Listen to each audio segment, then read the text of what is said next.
নাহমাদুহু ওয়া নুসাল্লি আলা রাসূলিহিল কারীম, আম্মা বাদ।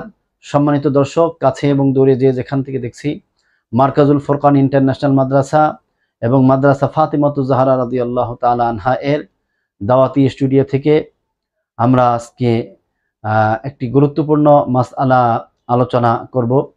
অনেকেই আমাদের কাছে জানতে চান যে নবীজি সাল্লাল্লাহু আলাইহি ওয়াসাল্লাম জানাজা এবং দাফন কাফন এগুলো বিলম্ব করতে নিষেধ করেছেন। হাদিস শরীফে এসেছে যে তোমরা দাফন কাফন, মৃত ব্যক্তি দাফন কাফন করতে বিলম্ব করিও না। অথচ হুজুর সাল্লাল্লাহু আলাইহি ওয়াসাল্লামকে 3 দিন পর দাফন করা হয়েছে। এর কারণ কি? আসলে মাসআলাটি সঠিক। নবীজি সাল্লাল্লাহু আলাইহি ওয়াসাল্লাম মৃত ব্যক্তির দাফন কাফন বিলম্ব করতে নিষেধ করেছেন এবং এটাই অভিভাবকদের জন্য জরুরি যে তারা মৃত ব্যক্তির দাফন কাফন খুব তাড়াতাড়ি সম্পন্ন করবেন। আমাদের দেশে যে বিভিন্ন অজুহাতে যে ছেলে দূরে আছে, আসবেন দেখবেন, অথবা লাইন ধরে 2-3 ঘন্টা মানুষকে দেখাতে হবে, তারপর অথবা নামাজের সময় এখনো বাকি আছে তারপরেও নামাজের অপেক্ষায় থাকা, যে অনেক মানুষ জানাজা নামাজে শরীক হবে, এই ধরনের কারণে বিলম্ব করা হয়। এটা একেবারে অনুচিত এবং সুন্নতের খেলাফ।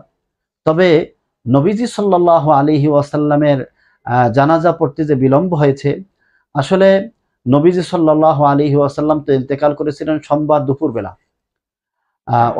অধিকাংশ উলামায়ে কেরামের মতে নবীজি সাল্লাল্লাহু আলাইহি ওয়াসাল্লাম এর মঙ্গলবার দিবাগত রাতে নবীজিকে দাফন করা হন। আবার কেউ কেউ মঙ্গলবারের পরিবর্তে বুধবারের কথাও উল্লেখ করেছেন। মূলত নবীজি সাল্লাল্লাহু আলাইহি ওয়াসাল্লামের দাফন কাফন দেরি হওয়ার 2টি কারণ। একটা হলো ওফাত নিশ্চিত হওয়া, আর একটি হলো জানাজার নামাজ পড়তে অনেক দেরি হওয়া।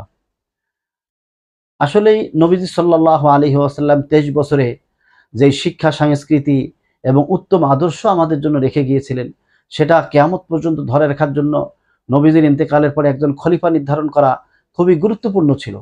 এজন্য হযরত ওমর, হযরত আবু বকর এবং কেবারে সাহাবা ইকরাম, বড় বড় সাহাবা ইকরাম এই বিষয়টা নিয়েও খুব ভাবতেছিলেন।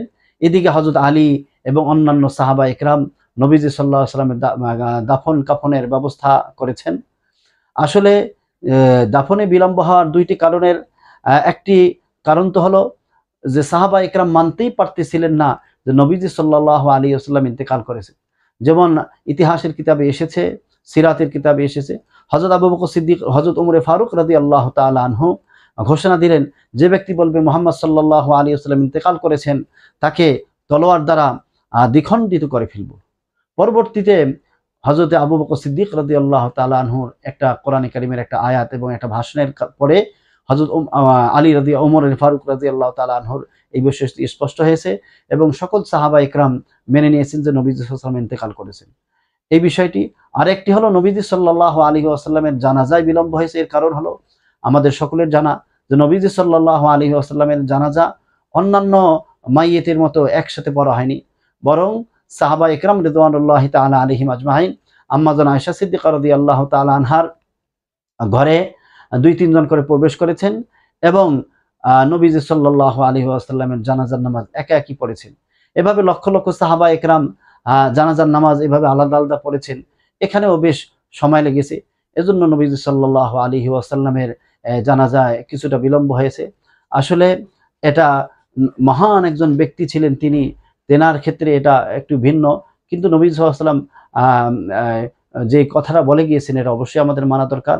নবীজি সাহাবা ইকরামকে এটা গুরুত্ব দিতেন যে জানাজার মৃত ব্যক্তির জানাজা এবং দাফন কাফন খুব তাড়াতাড়ি করা এবং এটাতে কাল বিলম্ব না করা।